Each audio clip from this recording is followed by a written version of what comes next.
Hello, this is AMA 104 lecture recording week 8.3. So last time we went over chapter 15.3, which was range, interquartile range, and standard deviations. I would assume the range and interquartile range was pretty straightforward, and the standard deviation may not have been, but it's a simple formula. So today I'm going to go over a few examples of each, and I think today's class is going to be a little shorter than usual. So without further ado, let's start with an example. So let's use the data set.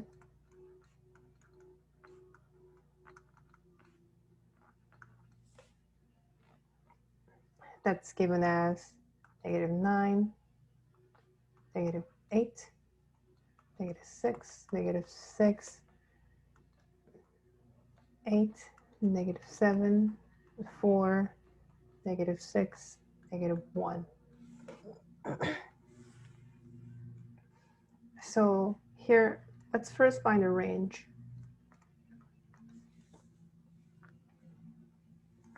So the range is simply found by finding the minimum and the maximum and taking the difference of the two. And here, the maximum, in other words, the biggest or the greatest value in this data is 8. We can all see that.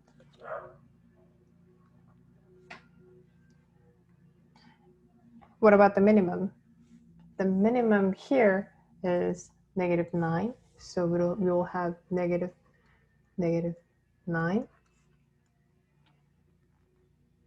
And since negative is positive, it's going to be 17. Then how do you find the IQR, or interquartile range? So interquartile range, as the name suggests, is the difference between the third quartile and the first quartile. And that would imply that we would have to find the first quartile and the third quartile. And to do that, we first have to order the data. So let's say sorted data.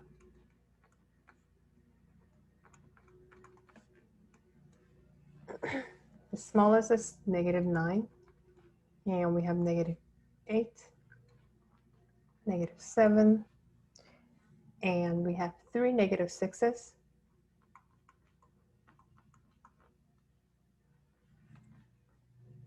And we have -1 and 4 and 8. So that's 1, 2, 3, 4, 5, 6, 7, 8, 9, 2, 3, 4, 5. Yep, so I think that is the correct sorted data. So let's first find the third quartile.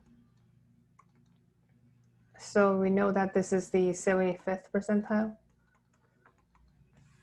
And to do that, let's find the locator.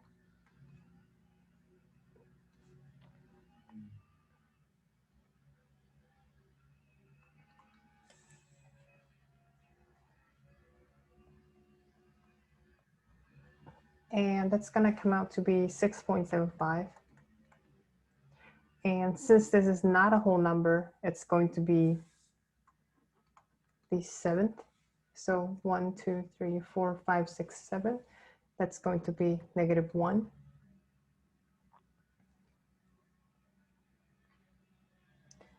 And the first quartile, which is given as 25th percentile,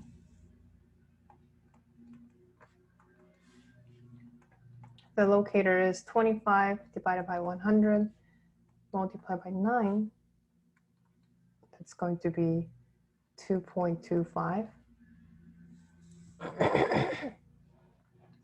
Since that's also not a whole number, it's going to be rounded up to the 3. and that is -7. Then the interquartile range will be -1 minus -7. And since this makes it positive, it's going to be 6.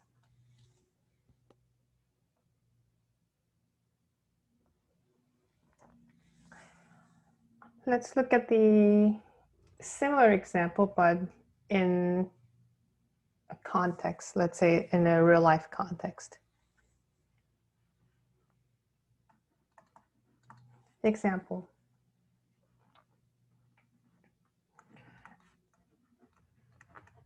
A realty company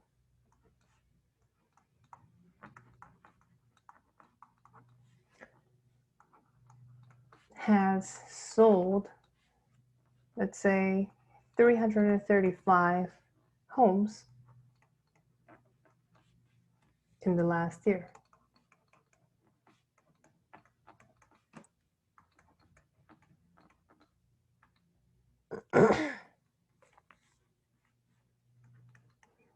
The 5-number summary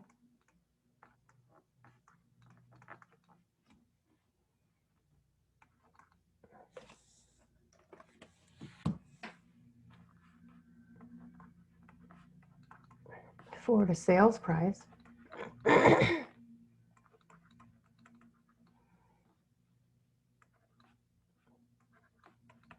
is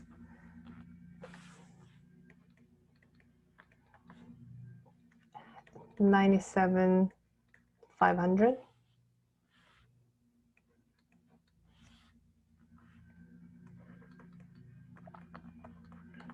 $105,000.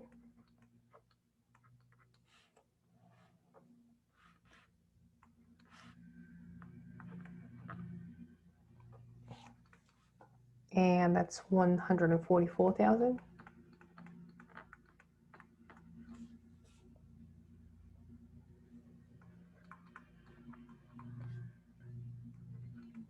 $155,000.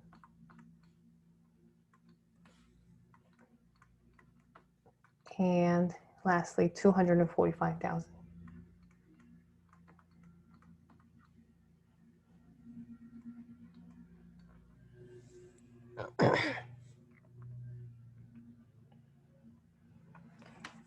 Then, how do you find the range and interquartile range?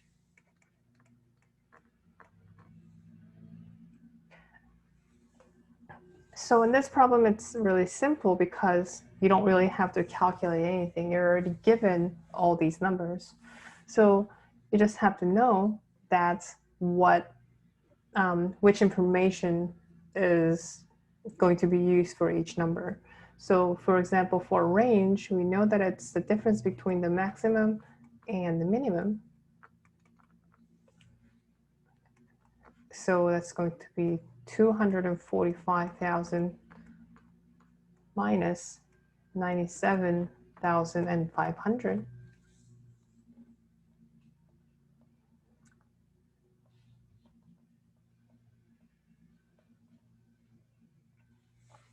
And that's going to be $147,500. So that's the range.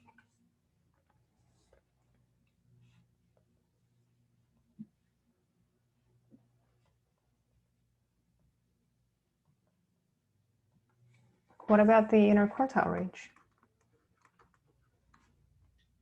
So the interquartile range is the difference between the third quartile and the first quartile. And since the third quartile is 155,000, and the first quartile is 105,000, simply it's 50,000 difference. So that's the interquartile range.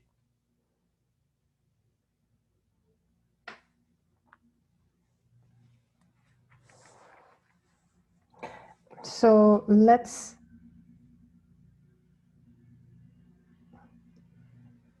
move on to the next problem.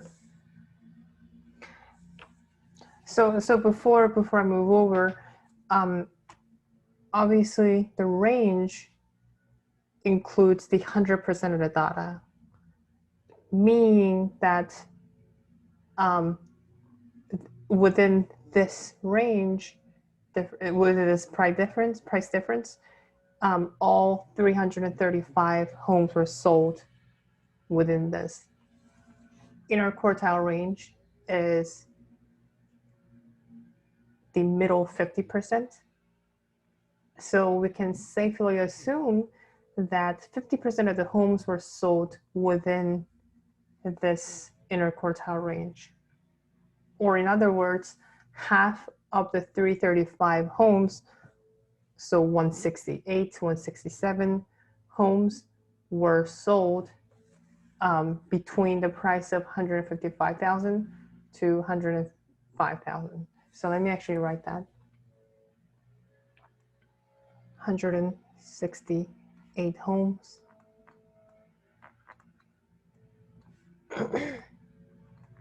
were sold between 105,000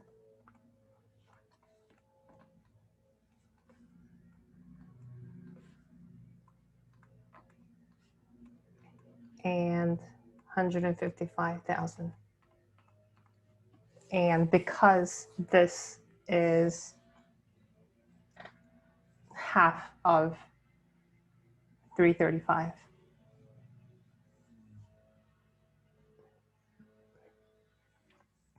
so I think finding range, inner quartile range, and what those are is quite simple, and I don't think it's really necessary to go over anymore. So let's now look at the standard deviations. So we didn't really learn about standard deviation in context too much. We had one example about the students' homework scores. So I'm just gonna go over different examples that doesn't really have the real life context, but rather a practice to how to find them.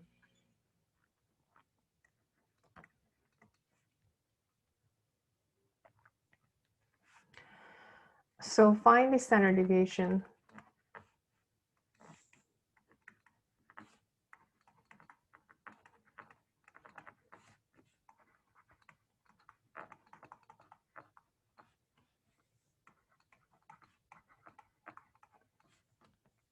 of each of the following data.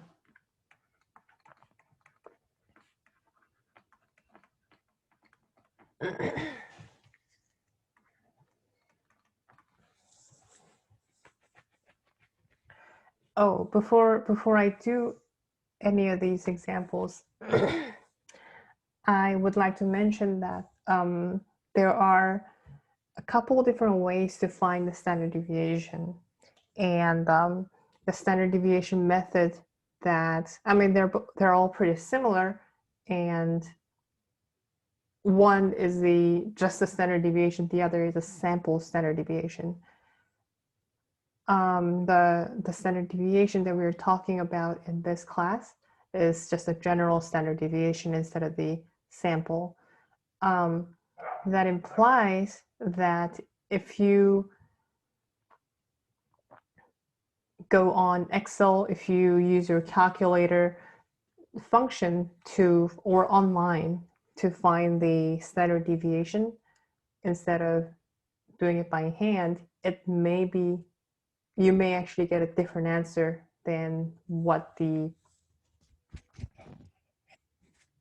Pearson system would prefer. So they may actually mark it wrong.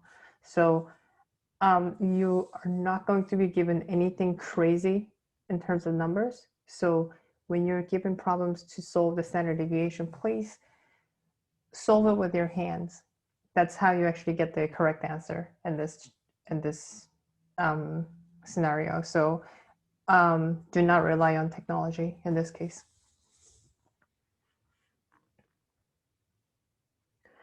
So let's say the first one is 0, 9, 9, 18. So you have 4 values in this data set, and you're to find the standard deviation. So what's the first thing you have to do? You first have to find the average. 0 plus 9 plus 9 plus 18. And if you divide it by 4, I think it's going to be 9.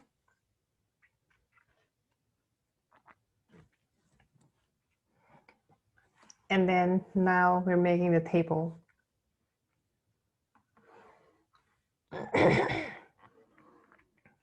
So we have 0, 9, 9, 18. And for the second column, we make x minus the average, in this case, 9. So 0 minus 9 is negative 9. 9 minus 9 is 0. 18 minus 9 is 9. So if you square this number, you get 81, 0, 0, 81. So that's the squared deviation.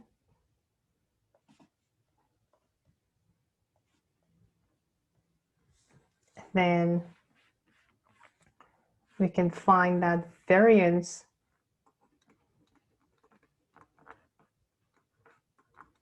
is the average of these numbers. So it's 81, 0, 0, 81 divided by 4, and that should give you 40.5.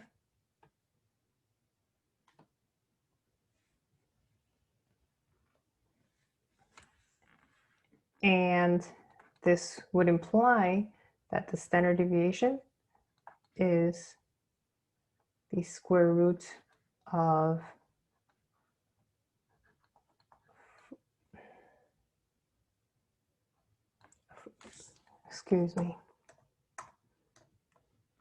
the square root of 40.5, and that is 6.3. This pad is a little weird. It's been acting up lately. 6.364.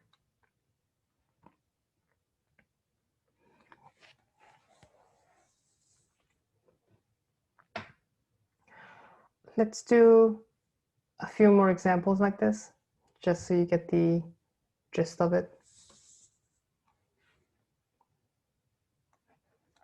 So B, let's say, is 0, 18, 18, and 36.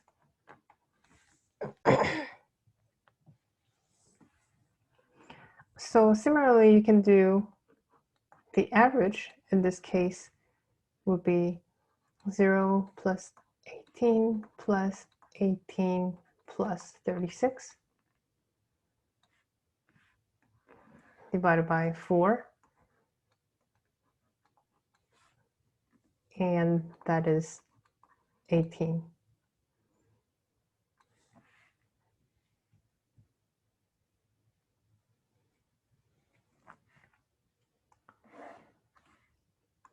Now let's draw the table.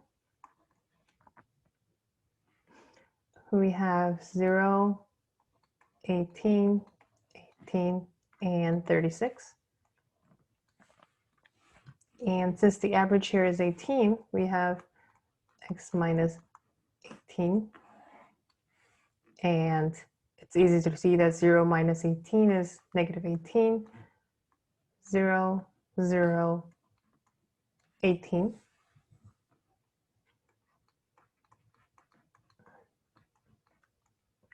And if you square each of these numbers, it's going to be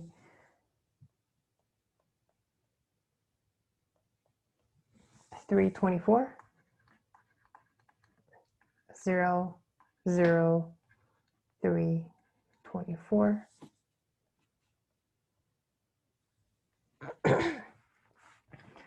Then the variance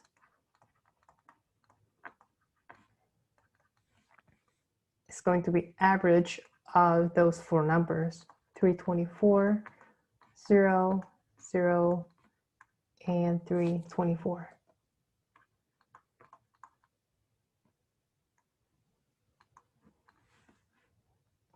And you're dividing it by 4, and that's going to give you 162.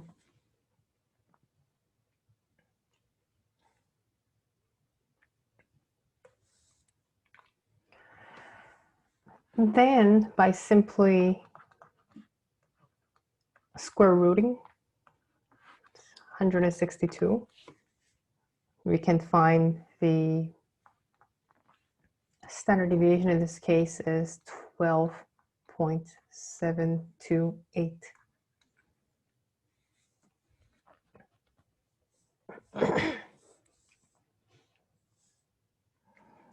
Let's just look at a couple more examples.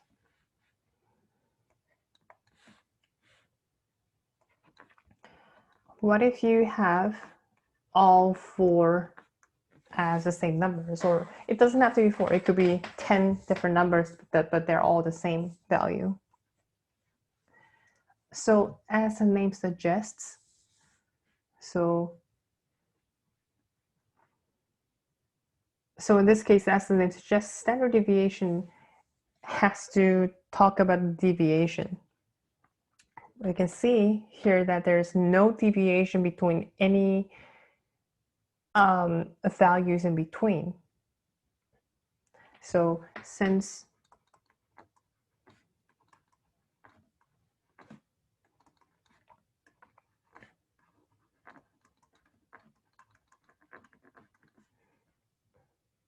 this would imply that the standard deviation is simply 0. I'm sure we can go over this whole process to confirm this, but I'm gonna leave it as an exercise. It should be very simple.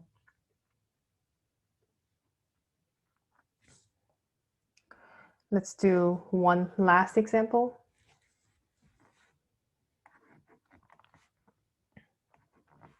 So let's say it's a 4, 5, 6, 7, and 8.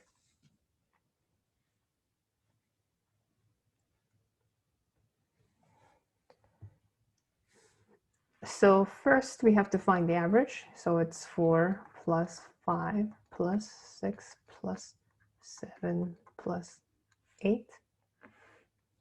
And since there are 5, divided by 5, and this should give you 6. So knowing the average, we now can create the table.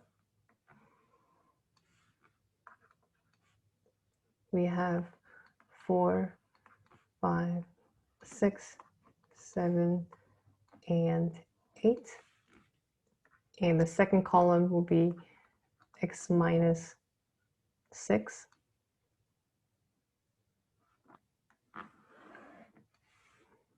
Four minus 6 is negative 2. 5 minus 6 is negative 1. 6 minus 6 is 0. 7 minus 6 is 1. 8 minus 6 is 2. What about the square deviations?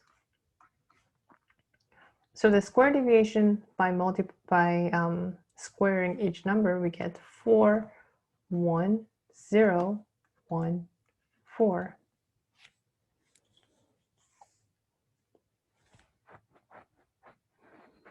So let's now find the variance. So the variance is simply the average of these numbers, the squared deviations. So it's 4 plus 1 plus 0 plus 1 plus 4 divided by 4. No, sorry, divided by 5. And that's simply going to be 2. This would imply that the standard deviation is going to be the square root of 2. And that is simply 1.414.